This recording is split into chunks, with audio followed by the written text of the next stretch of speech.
오늘 설교 제목은 라틴어를 사용했습니다. 아드폰테스죠.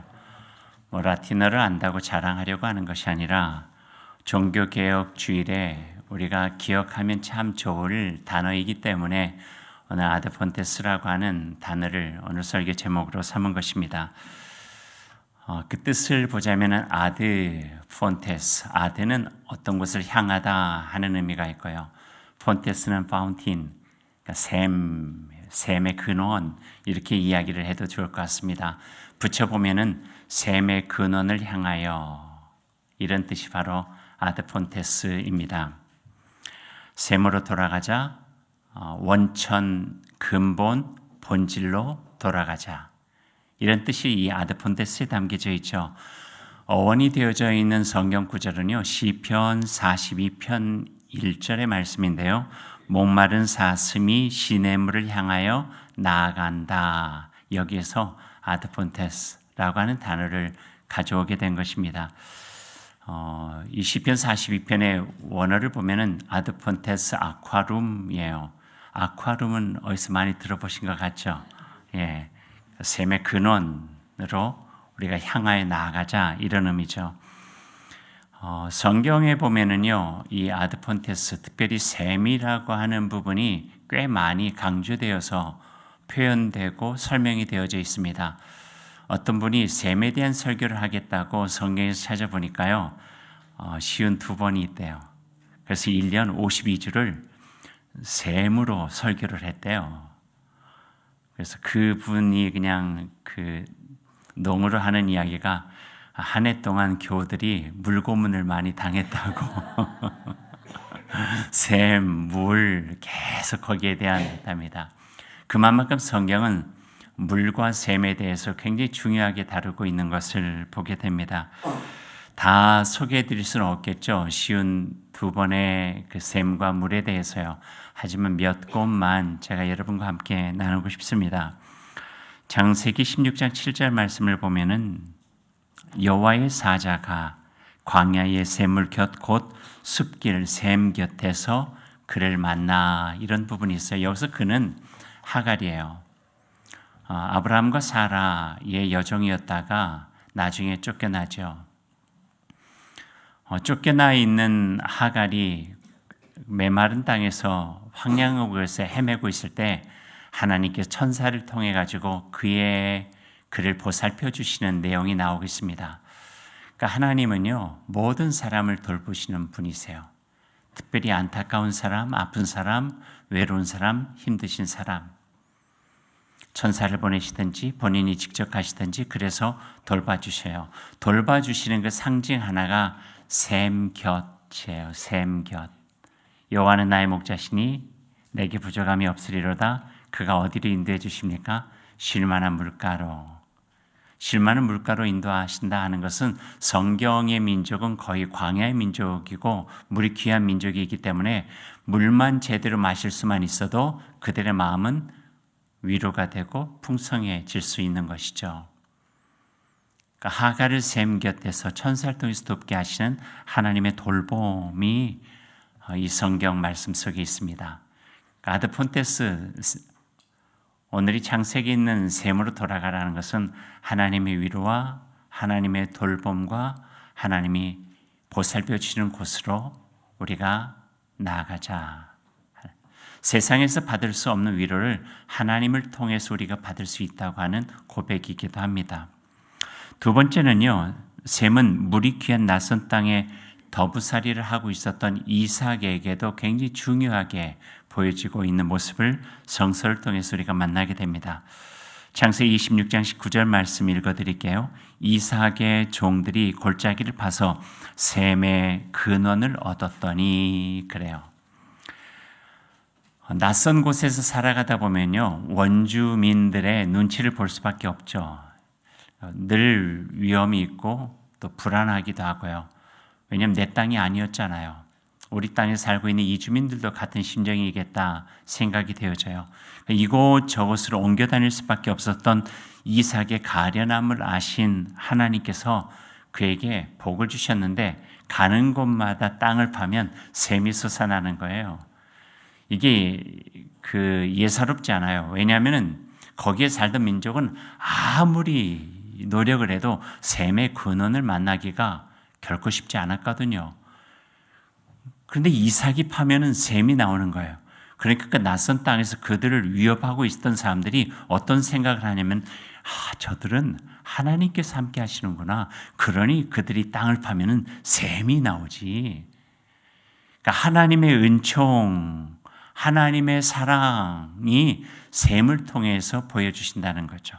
그래서 이삭의 스토리를 보면은요, 아버지 우물, 에색, 신나, 르호봇 다 그 이름을 지어가면서 셈을 파가지고 하나님의 은혜를 그곳에 있던 원주민들에게 나눠주고 또 셈에 또 나눠주고 셈을 팠는데 또 나눠주고 에서스 판 셈들 다 나눠주게 되니까 거기 있는 사람들이 당신들이 우리 곁에 있으면은 우리까지도 복이 되니 여기서 거주하십시오. 그래요. 그러니까 하나님의 은혜의 상징이 셈이에요. 셈으로 돌아가라 아드폰테스 하나님의 은혜를 누리라는 그런 의미가 이 속에 담겨져 있죠. 또 하나의 셈의 이야기를 하면은요, 잠언에서는 지혜의 상징으로 보여지고 있어요. 두 곳에 있는 성경 구절을 제가 읽어드릴게요. 잠언 16장에 있는 말씀인데요. 명철한 자에게는 그 명철이 생명의 셈이 되거니와 미련한 자에게는 그 미련한 것이 징계가 되느니라.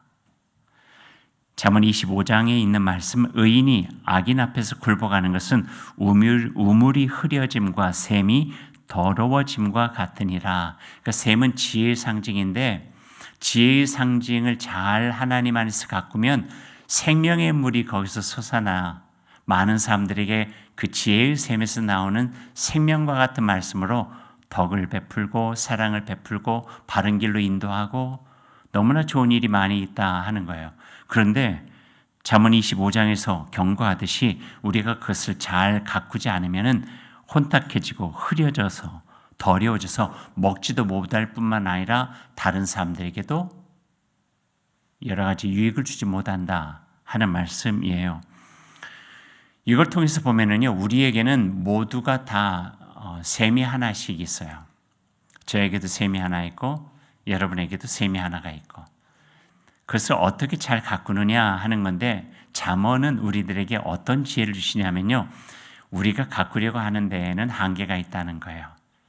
하나님 안에서 가꿔갈 때 여호와 하나님을 경외하는 것이 지혜의 근본이라.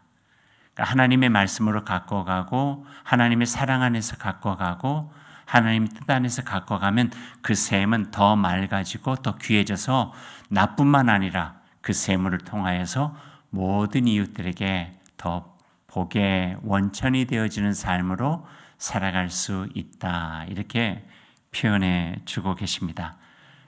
잘 갖고 보십시다. 그리고 네 번째 이사야서 예언서에서도 셈은 꽤 중요하게 다뤄지고 있는데요. 58장 11절 말씀을 한번 보시죠. 거기에는 우리가 익숙한 우리 북카페 이름이 여기에 어원이 되어지고 있어요. 제가 읽어드릴게요. 여호와가 너를 항상 인도하여 메마른 곳에서도 내 영혼을 만족하게 하며 내 뼈를 견고하게 하리니 너는 물된 동산 같겠고 물이 끊어지지 아니하는 샘 같을 것이다. 물된 동산, 샘이 있는 동산이라는 것이죠. 샘이 없는 동산과 맑은 샘을 간직한 동산, 천지 차이예요. 만약에 우리가 조금 전에 그 잠언을 통해서 이야기한 것처럼 맑은 샘을 간직하고 있다고 보십시다. 맑은 샘이 있는 가정은 어떨까요? 엄마가 맑은 샘이에요. 아빠가 맑은 샘이에요. 그 가정은요, 물된 동산이 될 거예요. 그 맑은 샘을 간직한 동산이라고 하는 것은 그 삶의 희망과 믿음과 소망과 삶의 활력과 그리고 아무리 어렵고 힘들어도 샘물을 마시고 다시 한번 활기를 찾을 수 있는 귀한 곳이 된다 하는 말씀을 주고 계시는 거예요. 그러니까 축복의 근원이죠. 축복의 근원, 물된 동산. 그 다음엔 물이 끊어지지 아니하는 샘 같을 것이다. 샘의 원천이 있으니 어디서 받는 물이 아니니 그 속에서 넘쳐나는 샘이 있으니 끊어지지 않은 샘의 원천이 될 것이다. 얼마나 복이에요. 이런 복으로 살아가라 하는 주님의 격려가 이 속에 담겨져 있습니다. 또 하나 우리가 요한복음에 보면은요, 이제 구약에서 신약으로 넘어와 보죠. 예수님께서도 이 샘에 대해서 굉장히 소중히 여기시고 말씀을 해주고 계세요. 예수님 시대에 예수님께서 사마리아 땅에 가셔서 한 여인을 만나시잖아요. 살아갈 희망을 잃었어요. 그러니 정오에 와가지고 샘 곁에서 물을 기르러 온 거죠. 대인 기피증 정도를 앓고 있지는 않았을까 생각이 되어질 정도예요. 그만큼 자기의 삶에 대해서 자존감도 낮아지고 부끄러움도 많이 있고 살아갈 희망도 없이 살고 있는 한 여인을 만나서 예수님께서 말씀해 주시죠. 내가 주는 물은 마시는 자는 영원히 목마르지 아니하리니 내가 주는 물은 그 속에서 영생하도록 솟아나는 샘물이 되리라. 우리들의 삶의 여정 속에 아무리 애쓰고 노력해도 얻을 수 있는 참 근본적인 삶의 행복이 바로 예수님 안에서 우리가 누릴 수 있다 하는 말씀이에요. 오늘 기도처럼 오직 하나님 안에서 누릴 수 있는 기쁨이 있고 하나님 안에서 누릴 수 있는 행복이 있고 하나님 안에서 이룰 수 있는 삶의 온전한 성공이 있다고 하는 것을 가르쳐 주고 계십니다. 오늘 본문의 말씀도 샘에 대한 이야기입니다. 아쉬운 것은 오늘 말씀을 조금 길게 설명하지 못하는 아쉬움이 있습니다. 하지만 말씀에 담겨져 있는 의미는 매우 깊고 우리에게 격려가 되어집니다. 계시록 21장 6절 7절 말씀을 읽어드릴게요. 또 내게 말씀하시되 이루었도다. 나는 알파와 오메가요 처음과 마지막이라. 내가 생명수 샘물을 목마른 자에게 값없이 주리니 이기는 자는 이것들을 상속으로 받으리라. 나는 그의 하나님이 되고 그는 내 아들 딸이 되리라. 아멘. 하나님의 구원의 은총 그 상징이 바로 생명수 샘물입니다. 신실함으로 믿음을 지킨 자들에게 주신 하나님의 선물 생명수 샘물이라는 거예요. 진정한 샘물이죠. 그 샘의 원천으로 가라. 아드폰테스는요, 우리의 이 목마른 세상에서 우리의 목과 삶을 채워주는 물뿐만 아니라 우리의 영원한 삶의 생명새 샘물이 있는 그곳을 향하여서 우리의 마음을 주고 가라 하는 믿음의 격려, 신실한 삶에 대한 격려가 이 말씀 속에 담겨져 있습니다. 이렇게 좋은 말씀들 쉬운 2개 중에 한 6개 정도 우리들이 같이 나눴는데 시간이 더 있으시면 여러분이 성경에서 샘에 대한 내용들을 찾아보셔도 좋을 것 같습니다. 아드폰테스는 바로 이런 샘을 향하여서 우리의 마음을 드리라는 거예요. 우리의 시선과 관점을 주님을 향하여 주님의 생명샘 샘물을 우리들이 바라보며 나의 삶을 메마르지 않게 온전하게 가꾸며 살아갈 수 있도록 격려하는 삶이 바로 아드폰테스, 우리를 향하신 말씀입니다. 왜 종교개혁자들이 이 아드폰테스를 그들의 신앙의 정신과 모토로 삼게 되었는가? 그들이 가지고 뜻한 바가 있습니다. 하나님께로 돌아가자는 거예요. 말씀으로 돌아가자는 거예요. 많이 벗어나 있다는 거예요. 인간적으로는 휘황찬란하고 웅장하고 화려할지 모르지만 하나님을 더 멀리 벗어나서 허접하게 얼마 안 있다가 그저 무너져버릴 허황된 성을 쌓고 있다. 그러니 우리는 샘의 원천인 하나님께로 돌아가야 된다. 진정한 돌봄이 있고 진정한 사랑이 있고 진정한 희망이 되어지고 우리를 온전하게 가꿔주실 수 있는 하나님 예수 그리스도 성령께로 돌아가야지만 우리 교회가 생명샘 샘물이 되어지고 교회가 샘 곁에서 모든 사람들의 위로가 되고 돌봄도 되어지고 그 샘을 통하여서 새로운 희망도 주고 샘을 통해서 하나님께서 우리에게 명령해 주신 귀한 일들도 우리를 감당해 갈 수 있다. 그러니 아드폰테스, 샘으로 돌아가자, 본질로 돌아가자, 원천으로 돌아가자. 그 말씀으로 종교개혁 운동을 시작하게 된 것입니다. 부패한 교회의 관습과 제도, 인간의 오만한 권위를 넘어서 초대교회의 복음의 순수함과 참된 하나님의 교회로 돌아가 제대로 된 교회의 모습을 우리가 회복해내자 하는 종교개혁자들의 열망과 헌신, 희생적인 삶이 바로 이 아드폰테스에 담겨져 있습니다. 본질로 돌아와서 그분들이 5가지를 주장했죠. 솔라 피데, 오직 믿음, 솔라 그라시아, 오직 은혜, 솔라 스크립투라, 오직 성경, 솔로스 크리스투스, 오직 그리스도, 솔리데오 글로리아, 오직 하나님의 영광을 위하여 돌아가자는 거예요. 그것에 돌아가야 우리의 살 길이 있다. 아드폰테스는 그래서 본질 회복 운동이고 종교개혁 정신이라고 이야기할 수가 있습니다.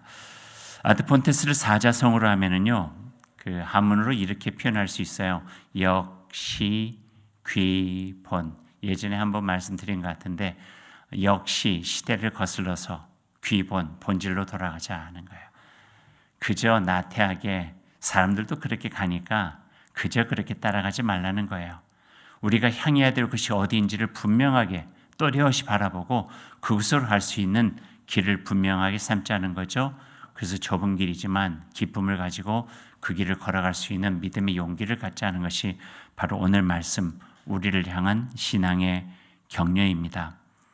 흩어졌던 마음을 다시 추스리고 게을러졌던 신앙은 다시 회복하고 단단한 믿음, 단한 사랑, 단순한 희망을 가지고 예수님께 집중하고 우리의 믿음을 더욱더 신실하게 갖고 살아가는 일, 우리가 한번 예수를 믿고 해볼 만한 귀한 일이라 여겨지게 됩니다. 종교개혁 주일은 500여 년 전의 종교개혁을 기념할 뿐만 아니라 오늘 내 자신을 돌아보는 일이거든요. 내 안에 아직 샘의 원천과 같은 예수 그리스도가 살아계신지, 하나님을 향한 지속적인 열망이 우리 안에 있는지 다시 한번 돌아보고 다시 세워갈 수 있는 그런 귀한 시간이 되었으면 좋겠습니다. 이제 말씀을 맺으며 보네퍼 말씀도 기억해 봅니다. 우리가 그리스도인이라는 사실의 본질은 오직 2가지에서 옵니다. 곧 사람들 가운데 기도하는 것과 옳은 일을 하는 것입니다. 기도는 하나님의 셈에 우리의 삶을 연결시키는 소중한 일입니다. 옳은 일은 그 셈에서 흘러나오는 복음의 가치를 가지고 세상에서 일하는 것, 세상에서 봉사하는 것, 세상으로 흘러나가는 일입니다. 이게 복음의 정신이고 아드폰테스 복음의 정신을 회복하자 하는 것은 바로 하나님의 셈에 우리의 깊은 뿌리를 내려 연결시키고 그 셈에서 우리가 공급받은 하나님의 은총과 사랑과 의와 평화와 사랑으로 세상을 더욱더 복되게 하나님의 나라로 가꾸어 가는 일입니다. 아드폰테스 오늘 종교개혁 기념주일 우리의 마음속에 오늘 이 2가지를 꼭 마음에 새기고 셈의 원천을 향하여 나아가고 그곳에서 공급받은 하나님의 은총의 샘물, 사랑과 복음의 샘물을 가지고 세상을 더 넉넉하게 하나님의 나라로 일궈가는 귀한 삶을 살아갈 수 있기를 소망합니다.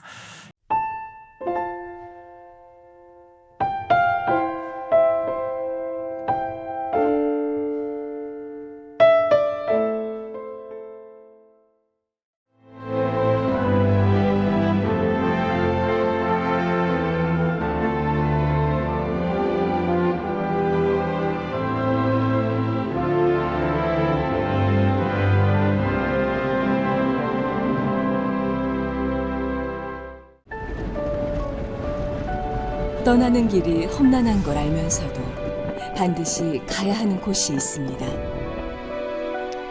지독한 가난과 질병으로 꿈을 빼앗긴 아이들에게 예수님의 사랑을 전하기 위해서 CBS 제작진은 낯선 땅으로 향했고 조심.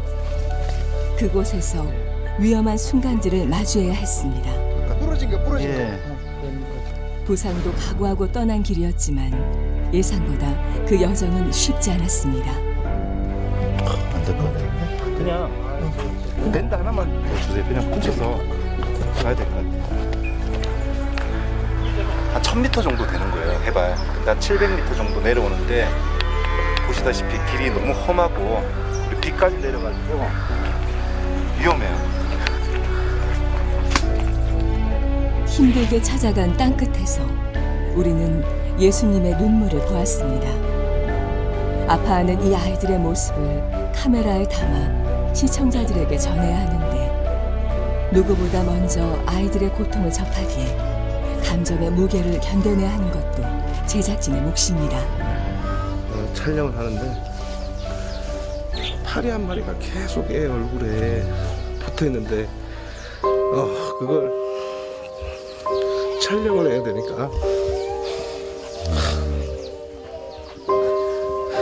슬프고도 미안한 마음은 늘 우리를 따라다닙니다. 너무 안타까워요. Kanina bushinyo ko mujye dikwiriya. Tumaze bitanga bagera hano. Ndengera rwose ndengera kuko utandengera ni ukuri. 촬영 현장은 제작진에게 사명을 깨닫게 하는 곳이기도 합니다. 가진 것 없는 이들의 기도는 마음속에 큰 울림으로 남습니다. 이런 어려운 환경 속에서도 저렇게 기도의 힘으로 자녀들을 위해서 기도하시는 모습을 보면서 좀 충격을 받았어요. 제작진들도 저렇게 기도하면서 이 한 가정 한 가정들을 대할 수 있을지 그러지 못했거든요, 사실. 방송에 대한 목적보다는 진심으로 그 아동의 어떤 그 치유와 회복을 위해서 저희가 또 만나고 이렇게 진행을 했으면 좋겠습니다. 좋으신 하나님, 사랑의 아버지시오. 예수님의 사랑과 복음을 전하기 위해서 우리는 먼저 기도하며 그 자리로 나아가야 했습니다. 숨막히는 더위와 목숨을 위협하는 사고, 예기치 못한 부상들이 우리의 앞길을 막아설 때도 있습니다. 그럼에도 제작진이 계속 앞으로 나아갈 수 있는 건 우리의 사명을 완수하기 위한 무거운 책임감과 예수님을 향한 굳건한 믿음이 있기 때문입니다. 흔들리지 않고 꿋꿋하게 주님의 사명을 따라가는 CBS를 위해 지금 여러분이 기도와 후원으로 방송 사역에 동참해 주십시오. 그것이 이 땅의 하나님 나라를 만드는 소중한 힘이 될 것입니다. 예수님 믿고 하나님한테 의지하고 다녀. 응? 기도하고. 이거는 단순한 어떤 촬영이라기보다는 어떤 선교적 사명을 가지고 저희가 이곳에 지금 와 있기 때문에 잘 섬기고 그들에게 더 이상 아픔을 주지 않도록 해야겠다라는 어떤 그 저희들의 어떤 사명감이 지금 있는 것 같아요. 이 방송을 앞으로 보시는 시청자 여러분들께서도 이게 단순한 어떤 프로그램이 아니라 말 그대로 한 명 한 명의 이 아동들을 섬기고 사랑하라는 어떤 주님의 어떤 메시지라고 생각을 하고 지금 이 힐더월드 이 제작하는 것들에 대해서 좀 귀하게 여겨주시고 기도를 많이 해주셨으면 좋겠습니다. 여러분의 방송 선교 후원금은 전 세계 복음화를 위해 쓰여집니다. 하나님이 부르신 한 명의 선교사, 바로 당신입니다. 누구보다 먼저, 누구보다 빠르게 미래를 준비해온 전라남도. 교육과 삶, 여행 같은 일상은 행복으로. 미래에 한 발 더 가까이. 대한민국의 산업을 지탱하는 그 힘은 전라남도에 있습니다.